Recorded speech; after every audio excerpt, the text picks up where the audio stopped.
This is how you protect your company when you have employees driving your vehicles. If you have people driving, you are incurring a huge liability, okay? So you need to protect yourself. I'm going to give you the expectations of what could happen if one of your employees gets into a vehicle accident and a couple tips on how you can protect your company. We'll go from the basic to a little bit more advanced, and we'll even cover some other things that you can do to protect your company in case your company incurs property damage. All right, let's go. Number one, you need to have a folder like this in the vehicle. All right. Now, before we go to vehicle accidents, there's a couple things that you should have in the vehicle anyway, like this. This is a pricing chart, a sliding chart. In case your software isn't working or one of your employees needs to price a job that's a little bit out of the norm. Something like this, it's just a sliding scale. You slide down and see how much the materials are. Once they call the supply house, they slide over to see how many hours it'll take, and they give the homeowner the price. This is very, very valuable, okay? If you don't have one of these, I'll put a link in the description where you can get one, okay? Now, have a pricing book printed out. In case your software goes down, they know all of the prices, okay? If you don't have a pricing book, go to the description. I have one that you can use. Go there. I think you'll love it, okay? But that's not what this video is about. So let's talk about what you need to have in your folder to protect yourself. Number one, you need to have a copy of your insurance. This document will have your insurance company, the insurance policy number, the important phone numbers to call. And why is this important?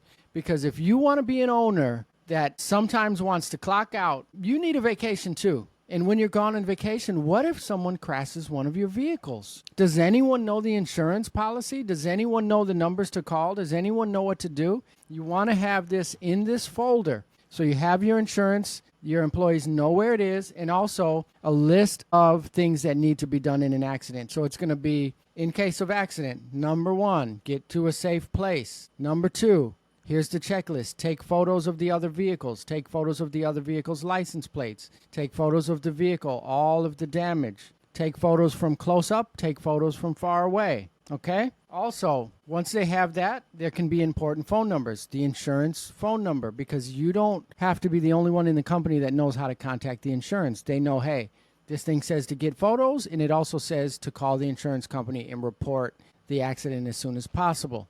You can have something on there that says call the police, okay? All right? You're going to have, once the police officer gives some sort of document, a driver exchange form, you're going to have them slide that in there. You want an incident report. They don't have to go in full detail at the accident because, remember, they just crashed, right? But at least there's something in there that can write things down right then, and we can go out and fill it out to the fullest later. The next thing that you want to have, you want a relationship with a tow company. So you want to take the tow company that you already have a relationship with and leave that business card in the folder, because the last thing you want to do is have a vehicle on the side of the road in the middle of nowhere because you didn't have a pre-existing relationship with a tow company and your employees don't know which tow company to call. So go ahead and get a relationship with a tow company, find someone who can be really responsive, introduce yourself, introduce your company, tell them you're going to be using them, and then get their card, put it in there so that anyone in the company can call the tow company. Dash cams. This is very, very, very important, all right? In the case of an accident, all of the other parties' insurance is going to be fighting each other. And if there's no footage, then it's going to be he said, she said. And if there's no proof, no video proof, anything like that, not good pictures, not good documentation, you can lose even if you were not at fault. Enter the dash cam. If you get one of these, you want a driver-facing dash cam so that you can prove that your driver was not on their cell phone. That's going to be a big one. Even if you're not at fault, someone's going to say, well, you could have avoided it because you were on your cell phone. If you have a driver-facing camera, really the main thing is to show that their eyes were on the road. This one has a driver-facing camera and a road-facing camera. So it'll show the driver and it will show the road, okay? So you definitely want to have that. Something like this. This is a Verizon one. I have no Verizon sponsorship. What this does is it records the incident in the cloud. So even if this gets damaged in the accident, the footage is constantly running and it is uploaded immediately, okay? In my company, we had a vehicle accident. I was able to look at the video before I even got to the scene. The video was uploaded within a minute, okay, because it's constantly streaming and constantly updating.